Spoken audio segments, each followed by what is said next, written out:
All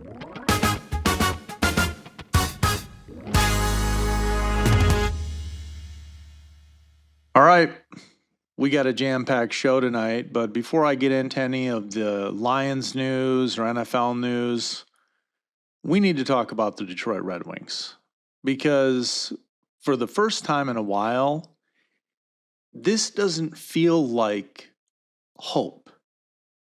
It doesn't feel like maybe next year. This feels real. I mean, this season, the Detroit Red Wings didn't just improve. They have arrived, folks. And I think that's the biggest difference. This team finally crossed that invisible line between rebuilding and believing. And for years, we've continued to say, analysts have said, they're close, they're young, they're trending the right way. And all that's good and great, but we haven't seen it. But this season, the Wings stopped asking for patience and started demanding a little bit of respect. They're faster. They're deeper. I mean, you can see it in the ice. You can see it in the games. They're tougher to play against. They've got it. And most importantly, they look like a team that expects to win hockey games. I don't see, you can tell in the attitude. These guys look serious. They look like they're ready to win the game. It's not smoke and mirrors. It's not luck. It's structure, confidence, growth. Maybe it's all of those elements finally syncing up. Look at the way they play night to night. There's an identity now. They're not just surviving shifts. They're dictating them. They're getting contributions up and down the lineup. The defensive structure is tighter. The puck movement is cleaner. And when they get a lead, you don't see them panicking like they used to. You see them holding on to it. Definitely some maturity there.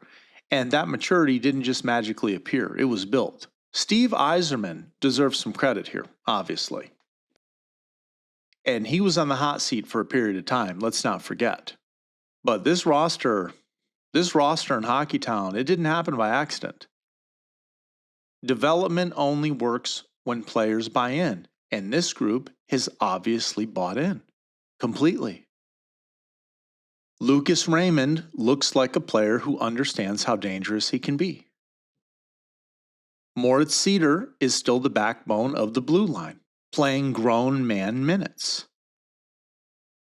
Alex DeBrincat has given this team something they desperately needed, a natural finisher who scares goalies. He put on a show again last night. But I also want to talk about the guy who changed the temperature of this team, and that's Patrick Kane. Patrick Kane didn't show up and score goals. Okay, guys, he changed the room. Now, when Patrick Kane came to Detroit, there were questions, a lot of them. Was he healthy? Was he just chasing nostalgia?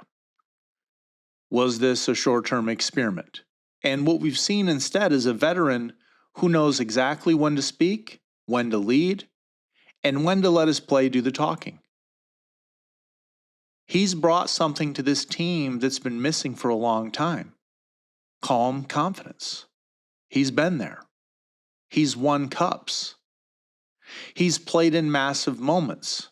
And that experience matters more than people realize, especially for a young roster that's still learning how to handle expectations. And I've talked about how that's trickled over into other sports. Why teams hold on to veteran players like that. The Tigers with Baez. You can see the impact that sort of leadership has on the ice. When things get chaotic, Kane doesn't rush. When the games tighten up, he doesn't disappear.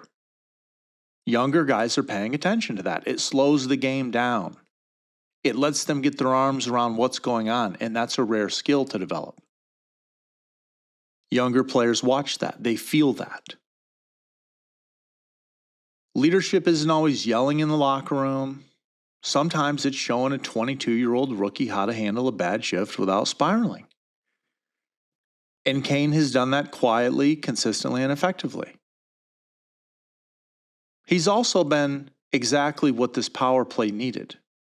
creativity without forcing it. There's a difference between being flashy and efficient, and Kane lives in that sweet spot. And beyond the points, beyond the highlights, that's a belief factor. It feels like the Red Wings are in the conversation right now. It really does. Like they're not just being competitive, they're aiming higher. And that matters in March. That matters late in games. That matters when playoff pressure starts creeping in. I mean, let's be honest, this team is already playing with playoff energy. Little Caesars Arena feels different again. The fans feel invested, not just hopeful. There's an edge to that building that we haven't felt in years. Since the 90s even. I mean, they've got momentum. And this season, it's what makes it even more impressive because the Wings aren't relying on one miracle run or one hot goalie streak. They've stacked wins through consistency. They've responded after losses. They have not crumbled. They don't play scared. I'm telling you, that confidence that I'm talking about, that's the biggest sign of progress to me. This team believes it belongs. Not someday, not down the road, not next year, right now. And when you combine young talent hitting its stride with veteran leadership like Kane's, you get something dangerous. You get a team that isn't afraid of the moment. Are they perfect? No. Are they finished? Not even close. But the foundation is there. This is now a rise story, not a rebuilding story. And I got to tell you, if you're a Red Wings fan, you're not crazy for feeling it again. You're not reaching. You're responding to what your eyes are telling you. I'm watching the games too. I'm right there with you. This team has direction, confidence. This team has leaders. And Patrick Kane, he's been the bridge from what the Red Wings used to be to what they're becoming. You got to have guys like that around the team. Late night hockey in Detroit finally feels dangerous again. And that's a beautiful thing.